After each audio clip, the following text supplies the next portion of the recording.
mondial. Pas moins de 70 auteurs, dont une trentaine de renommées internationales, y ont participé à la grande surprise de leurs fans, à l'image de James O'Barr, auteur de la BD The Crow, qui est devenu culte.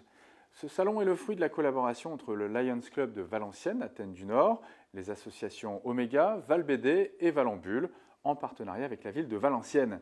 On écoute Patrick Chaval, le président de Valambule, pour qui l'édition 2015 est très particulière. Nous accueillons aujourd'hui 70 auteurs qui nous viennent de tous les continents, des États-Unis, de l'Amérique du Sud, d'Italie, d'Espagne et bien sûr des Franco-Belges. Et c'est une première que nous avions certes réalisée il y a quelques années, mais qui n'était plus réalisée maintenant depuis 4-5 ans.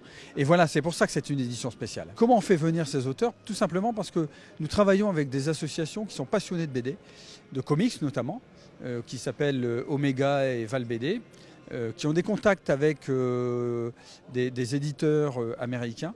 Et nous avons réussi à faire venir James O'Barr, par exemple, ou Jeff Stockley, qui nous a fait cette magnifique affiche du salon, et qui ont accepté bien volontiers, parce que pour eux, c'est aussi une première. Donc l'idée de ce festival, c'est de faire venir aussi des artistes reconnus par le public international, mais aussi national français, et des auteurs qui ne sont jamais venus en France.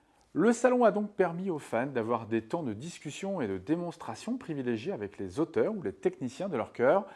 Ici, son visage ne vous dit peut-être rien, mais assurément, vous connaissez son travail puisqu'il s'agit de Muriel Leroy, coloriste illustratrice, qui a colorisé pas moins d'une vingtaine d'albums d'Astérix, dont Astérix chez les Pictes. Elle nous a expliqué en quoi consiste le métier peu connu de coloriste. Le dessin arrive en noir et blanc directement par fichier sur Internet.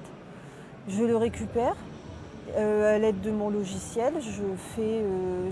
J'intègre le trait noir et je vais faire la couleur dessus. On me demande de respecter l'ambiance et les couleurs des personnages récurrents. J'ai une charte, j'ai un nuancier, j'ai une charte de couleurs qui revient pour chaque personnage qui revient de façon récurrente dans l'album. Ensuite, pour les décors, je fais à mon idée, sachant que je suis entre guillemets formée et déformée Astérix, donc je connais très bien les contraintes et les couleurs principales.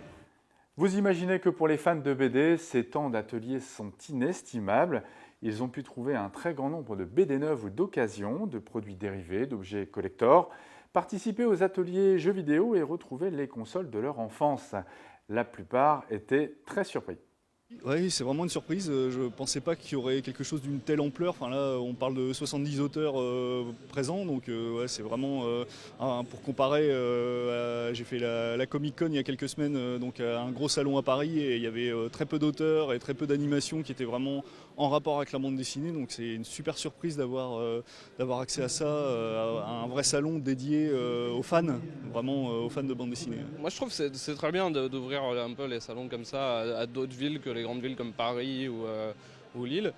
Et je trouve qu'il n'y a pas de honte à avoir sur ce festival-là, parce qu'en termes de superficie, d'auteurs présents, etc., c'est plutôt intéressant. Ça, c'est aussi intéressant que d'autres salons sur l'île.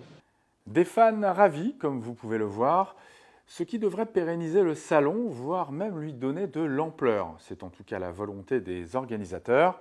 À l'année prochaine donc, on l'espère. Elle s'appelle Anne-Marie Wisniewski. Elle est enseignante et un jour, elle décide de ressortir de son grenier les carnets intimes de son père, Władek Szczepaniak, un immigré polonais arrivé à Valenciennes en 1925 à l'âge de 3 ans. Comme beaucoup d'immigrés de cette époque, sa famille fuyait